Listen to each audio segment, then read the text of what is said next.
Vivimos rodeados completamente de cosas, de objetos que hemos comprado y que parecen haberse convertido en parte de nuestra identidad de alguna manera. Hasta el punto de que somos incapaces de concebir nuestra existencia sin esos objetos. Lo veo mucho cuando hablo con determinadas personas, ¿no? Con personas de este mundo, cómo viven atadas completamente a posesiones materiales. Por supuesto que no estamos hablando del alimento, del sustento, pero en parte también, porque, bueno, eso es harina de otro costal, pero uno puede envenenarse también con lo que come, ¿verdad? Y uno muchas veces decide hacerlo voluntariamente. Aunque eso es contenido para otro vídeo, ¿no? El alimento y la pérdida de sacralidad también en aquello que nos metemos al cuerpo, ¿verdad? Pero bueno, sin más dilación, me gustaría comentaros varios pasajes de la obra Walden. Una vez más, continúo con su lectura, me parece un señor interesantísimo, la verdad, que tiene mucho que decir. Y está hablando precisamente de las posesiones materiales y en este caso está hablando también en concreto de un bien básico que es el cobijo, ¿verdad? Que es la casa. ¿Por qué? Porque este señor, Henry David Thoreau, decidió construirse una cabaña en la naturaleza, cerca de un lago, y decidió vivir allí durante 2 años. Solitario o relativamente solitario, porque aquí sí que habla de que le visitan algunos amigos o que recibe ayuda de algunas amistades que tenía. Entonces, bueno, fue una especie de experimento personal que a mí me llama muchísimo la atención, poderosamente la atención, la verdad, porque, bueno, yo creo que no hay que explicar demasiado, pero sí que se corresponde bastante con la idea de buena vida que tengo yo, la verdad, como, pues, digamos, como horizonte o como ideal, ¿verdad? Me gustaría comenzar por este fragmento en el que dice lo siguiente: mientras que la civilización ha estado mejorando nuestras casas, no ha mejorado en igual medida a la gente que las habita. Ha creado palacios, pero no fue tan fácil crear nobles y reyes. Y si los afanes del ser humano civilizado no valen más que los del indio, si se emplea la mayor parte de la vida solo en cubrir las necesidades y comodidades básicas, ¿por qué iba a tener una morada mejor que la de aquel? Luego continúa. Hay que tener en cuenta también la cuestión de los nativos americanos, ¿verdad? Cuando habla de indios, ¿vale? Por contextualizaros. Y los choques culturales que hubo en esos momentos entre los nativos americanos, su forma, su modo de vivir, mucho más simbiótico con la naturaleza, ¿verdad? Esto es también tema bastante profundo sobre el que se puede desarrollar más. De hecho, hay una obra que se llama El amanecer de todo, de David Graeber. Bueno, David Graeber y otro antropólogo, también escritor, bastante interesante, sobre la cual podremos hablar en un futuro, ¿vale? Pero vamos a continuar porque me parece bastante interesante. Bueno, yo creo que no hay que explicar mucho a lo que se refiere con esto, ¿no? Yo creo que la sentencia, ¿no? Mientras que la civilización ha estado mejorando nuestras casas, no ha mejorado en igual medida a la gente que las habita, ¿verdad? Mientras hemos estado mejorando tecnológicamente, materialmente, nuestras civilizaciones, poco hemos avanzado o prácticamente hemos desandado, hemos retrocedido por completo en otros ámbitos, como puede ser el ámbito de lo humano, de lo espiritual, de lo esencial, ¿verdad? De lo importante. Y esto, al fin y al cabo, yo lo veo bastante revelador y bastante... tenemos que entender que esto está escrito en el siglo XIX, ¿eh? O sea, estamos hablando de mediados del siglo XIX. O sea, esto es duro. Bueno, seguimos. Por lo visto, mucha gente no se ha planteado nunca qué cosa sea una casa y siguen siendo pobres sin necesidad toda la vida porque creen que han de tener una como la que tienen sus vecinos. Como si uno va y se pone el primer traje que se le ocurre hacerle al sastre, empieza a prescindir primero del sombrero de palma, luego del gorro de piel de marmota, y va y se queja de lo dura que está la vida porque no se puede permitir comprar una corona. Al final esto es una crítica que quiero traer también a colación del tipo de sociedad que se genera cuando vivimos en un mundo que se identifica con los objetos de consumo. Un mundo cuya identidad requiere de accesorios materiales para identificarse y para configurarse en un sentido personal, ¿vale? Esto de... O sea, diría que aquí está adelantando, ¿no? O aquí está tratando un concepto que es el del fetichismo de la mercancía, ¿verdad? Convertir la mercancía, convertir ciertos objetos de consumo en parte de nuestra identidad y parte de quiénes somos, ¿no? Y sobre todo, intentar hacerlo dentro de un tipo de sociedad muy concreta que valora precisamente esos objetos y que por tanto genera lo que llamamos el hidalgo, ¿verdad? Esa idea del muerto de hambre, por decirlo llanamente, esa idea del pobre, ¿verdad? Que basa su existencia en compararse con los demás, porque además se está fijando en la vida ajena y en lo que y ni siquiera se fija en los demás como tal o en cuanto tales, en cuanto a personas, sino en lo que tienen o dejan de tener, ¿verdad? O sea, su manera de compararse es la cuantificación material de lo que los demás poseen o dejan de poseer. O sea, es una pérdida total del sentido y de la esencia real de las cosas, que es realmente alucinante, ¿vale? Pero es que además, ¿no? Habla precisamente de esto de... Ibai se queja de lo dura que está la vida porque no se puede permitir comprar una corona. Es decir, la pérdida total de la funcionalidad de las cosas. Mirad, os pongo un ejemplo. Yo hace muy poco me he comprado un coche. Y mis objetivos al comprarme un coche han sido la fiabilidad total, que me lleve de un punto A a un punto B, ¿verdad? En ningún momento me he planteado cómo voy a ser percibido por los demás si llevo ese coche o si llevo otro. No me importa, no es relevante, no es algo que a mí me quite el sueño. Lo que me quitaría el sueño precisamente, o lo que me quitaba el sueño, era precisamente, valga la redundancia, no tener libertad de movimiento, no poder ir a donde yo quisiera ir, ¿no? O necesitar estar sujeto a una serie de horarios, como puede ser pues, con el transporte público y todo este tipo de cuestiones.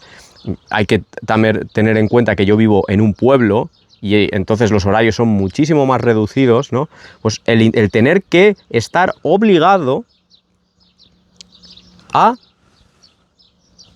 estar sujeto a una serie de horarios muy concretos para poder moverme de un sitio a otro, poder desplazarme, tener libertad de movimiento, ¿no? Lo esencial en tener un coche es su funcionalidad, ¿verdad? Es que te lleve del punto A al punto B. Por supuesto que está la idea de confort, igual que lo está en una casa, ¿no? Igual que lo está en una casa, pero ¿cómo se constituye esa idea de confort? ¿no? Se conforma o se define a través de la mirada ajena, o en realidad se define a través de lo que tú pragmáticamente vives día tras día, ¿no? ¿Dónde pones tú la gravedad? ¿Dónde pones tú el peso o la importancia de tus deseos? ¿No? ¿En ti o en lo que pensarán los otros de ti? ¿No? ¿Qué clase de sociedad tenemos que las personas están más pendientes de lo que pueden llegar a pensar de ellos por consumir tal o cual cosa o por poseer tal o cual cosa, en lugar de disfrutar de tal o cual cosa, ¿no? Disfrutar de lo que le puede proveer tal o cual cosa, ¿no? Porque al final ni siquiera nos gusta la cosa en sí, o al menos no nos debería tampoco hacer mucho, ¿no? Sino más bien lo que nos permite hacer esa cosa, ¿no? Al final ese tipo de posesiones como la de un coche, como la de una casa, son medios para un fin, ¿no? Que cubren una serie de necesidades, ¿no? Y el fin debería ser precisamente cubrir esa necesidad, ¿no? No crear todo un tipo de mundo, ¿no? O sea, yo creo que aquí también se ve bastante en el tema de las joyas, ¿no? Somos seres a los que nos gusta lo brillante. En fin, es un poco un rechazo a este mundo tan superficial, ¿no? Que se ha perdido tanto en la materia y en lo hedónico y en lo que recubre a las cosas y no en lo que son las cosas esencialmente, ¿no? Bueno, vamos a continuar porque Walden es muy interesante y Thoreau, la verdad es que a través de esta obra explica ciertos conceptos y los explica de una forma que son muy sugestivas. O sea, son formas muy sugestivas y que a mí me activan partes de mí que digo, es que tiene toda la razón, ¿no? Y al final son temas que yo he pensado y que yo he reflexionado en otros momentos de mi vida y se reactivan, digamos, se activan esos resortes, ¿no? Una y otra vez a medida que voy leyendo su obra. Dice: ¿es que vamos a estar siempre estudiando cómo sacar más de estas cosas en vez de contentarnos de vez en cuando con menos? ¿Es que el ciudadano respetable habrá de estar siempre enseñando al joven, de palabra y obra, la necesidad que tiene de proveerse en vida de un cierto número de superfluos chanclos y paraguas y habitaciones de invitados vacías para vacíos invitados? O sea, es que es precisamente invertir realmente el proceso, ¿no? O sea, el proceso de consumir y solo consumir, ¿no? Y solo comprar, solo consumir, precisamente es invertir el proceso de la vida, ¿no? O sea, antes de o sea, la virtud no la puedes comprar, lo virtuoso no lo puedes comprar, lo bueno no lo puedes comprar, lo importante no lo puedes comprar. Tú puedes ser, ¿no? Tú puedes ser bueno, tú puedes ser importante, ¿sabes? Tú puedes ser necesario, ¿no? Pero no lo puedes comprar, no lo puedes comprar, ¿no? Entonces, esto último que dice acerca de: ¿es que el ciudadano respetable habrá de estar siempre enseñando al joven, de palabra y obra, la necesidad que tiene de proveerse en vida de un cierto número de superfluos chanclos y paraguas y habitaciones vacías, habitaciones de invitados vacías para vacíos invitados, precisamente para vacíos invitados, para personas vacías, para personas que han llevado el camino inverso en la vida, en lugar de haberle dado importancia a lo importante, ¿no? Que es el conocimiento, que es hacerse mejores personas cada vez, acercarse cada vez más a la virtud, ser mejores simplemente, evolucionar, crecer, madurar, saber más, tener más conocimientos, convertirse en personas que reaccionan ante la adversidad de mejor manera, de una manera más virtuosa, personas a las que, con las que en las que tú puedas confiar, en las que tú puedas tener, con las que tú puedas tener buenas conversaciones. No. Nos dedicamos precisamente dedicamos todos nuestros esfuerzos a la compra de vacuidades, ¿no? De una habitación vacía de invitados que reciba a invitados igualmente vacíos.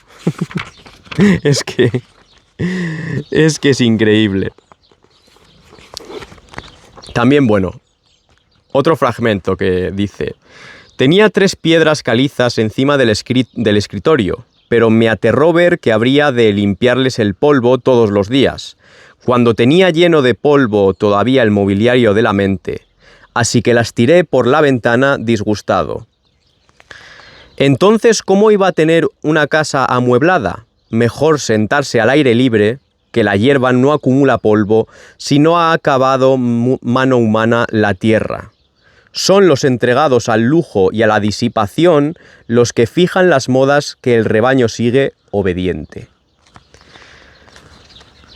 ¿Qué más hay que decir? ¿No? ¿Eres tus cosas? ¿Eres tus posesiones? ¿Eres acaso... ¿Te identificas verdaderamente con la marca de ropa que utilizas?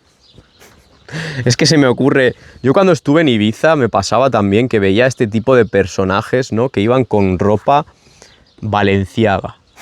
Este tipo de ropa.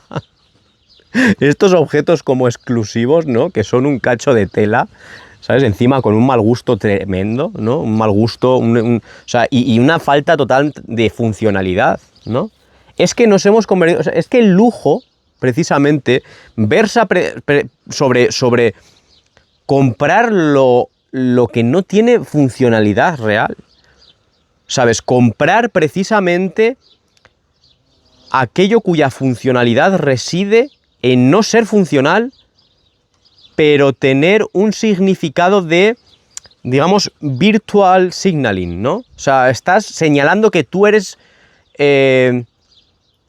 virtuous signaling, ¿no? Estás tú señalando que tienes un estatus superior, ¿verdad? O sea, la clave está no tanto en que tú compras algo porque ese algo a ti te parece bonito, bello, funcional, ¿no? Sino que eso que compras a ti te sirve para presentarte ante los demás como alguien superior o como alguien más rico o como alguien al que le sobra tanto, ¿no? Que puede permitirse precisamente malgastar o derrochar su dinero, ¿verdad? ¿Qué mundo de...? O sea, a mí me parece de cabezas huecas, ¿no? De cabezas huecas, vacíos invitados. Es un mundo horripilante, ¿no? Es un mundo horripilante. Un mundo invertido completamente. Que ha invertido lo esencial y lo importante, ¿no? Que ha puesto como esencial e importante todo lo contrario a lo que es esencial e importante, ¿no? Y por supuesto lo que comenta, ¿no? Son los entregados al lujo y a la disipación los que fijan las modas que el rebaño sigue obediente, ¿no? Dice también, y esto ya yo creo que también se podría relacionar con el tema del coche, ¿no? Del que hemos hablado previamente. Mejor cruzar la tierra en un carro de bueyes con total libertad de movimiento que ir de excursión al cielo en el lujoso vagón de un tren y respirar sus malos aires. Es una ventaja implícita ya en la misma simplicidad y desnudez de la vida humana en sus estadios más primitivos, cuando apenas si era huésped por un tiempo de la naturaleza. Repuestas las fuerzas con la comida y el sueño, emprendía camino otra vez. Mas hete aquí que el ser humano se ha convertido en la herramienta de sus herramientas. ¿Se podría decir mejor? Nos hemos convertido en la herramienta de nuestras herramientas. Nos hemos convertido en la posesión. Es una indicación de lo maquínicos que nos hemos convertido, lo la cercanía, el aproximamiento tan espiritual que tenemos, o antiespiritual, ¿no? Porque es que va en contra de lo intuitivo, de lo esencial, de aquello que nos hace humanos, ¿no? Que no es la razón, como dicen muchos. No es la razón lo que nos hace humanos, pero bueno, eso es harina de otro costal, eso lo podemos tratar en otro vídeo, ¿no? Pero tengo aquí a pie, yo he puesto así al margen, ¿no? El hombre máquina. Es que es eso, es que es el mundo de seres humanos que se han convertido en máquinas, que han sido poseídos por las posesiones, ¿no? Hasta el punto de que se identifican y se comparan entre sí y establecen jerarquías. Es absurdo. Establecen jerarquías en función de esas posesiones. O sea, tú eres mejor y tú eres peor en función del tipo de marca de coche que llevas. Y tú miras por encima del hombro a unos u otros en función de los accesorios que llevas puestos, ¿no? Tanto en vestido, tanto en vestimenta, como en el coche que llevas, como... Es el mundo al revés. Al menos desde mi punto de vista, creo que es lo más absurdo y lo más estúpido. Bueno, espero que haya personas que estén de acuerdo conmigo, y si no, pues bueno, no sé. Yo entiendo, de verdad, que hay cuestiones básicas, ¿no? Como me pasaba a mí precisamente con el tema de la movilidad. Hay cuestiones básicas que hay que solucionar, ¿no? Si a ti te falta libertad de movimiento, ¿no? Si te falta un coche, ¿no? Como le puede faltar a muchas personas, yo sé lo que es que te falte un coche, ¿no? Y sé lo que es sumar esa carencia a vivir en un lugar en el que es necesario el coche de manera imperiosa. Porque si no tienes coche no puedes más que estar en ese lugar día sí, día también. O estar muy sujeto a determinados horarios, como he dicho antes, ¿no?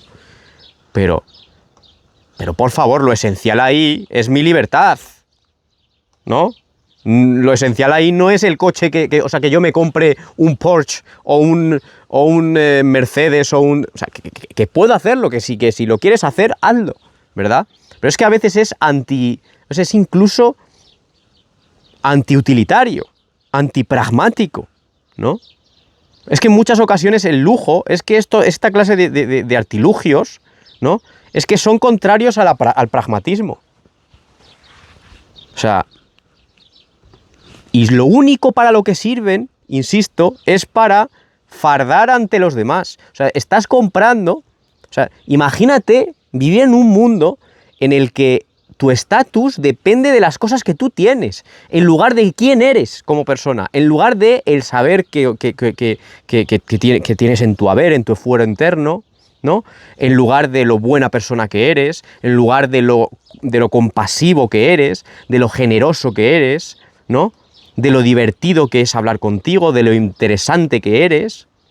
Imaginaos un mundo, bueno, no hace falta imaginaros un mundo así, vivimos en ese mundo y ha sido previsto por un señor hace mucho tiempo ya. Y estoy seguro que, bueno, que por supuesto no es el único, ¿no? Pero bueno, continuamos. Ya no acampamos para pasar la noche, sino que nos hemos establecido en la tierra y hemos olvidado el cielo, ¿no? Esto podría tener incluso tintes anarcoprimitivistas, ¿no? Me recuerda un poco a Narco Bomber. Me recuerda un poco a Ted Kaczynski, ¿no? No sé cómo se pronuncia, soy malo con las pronunciaciones.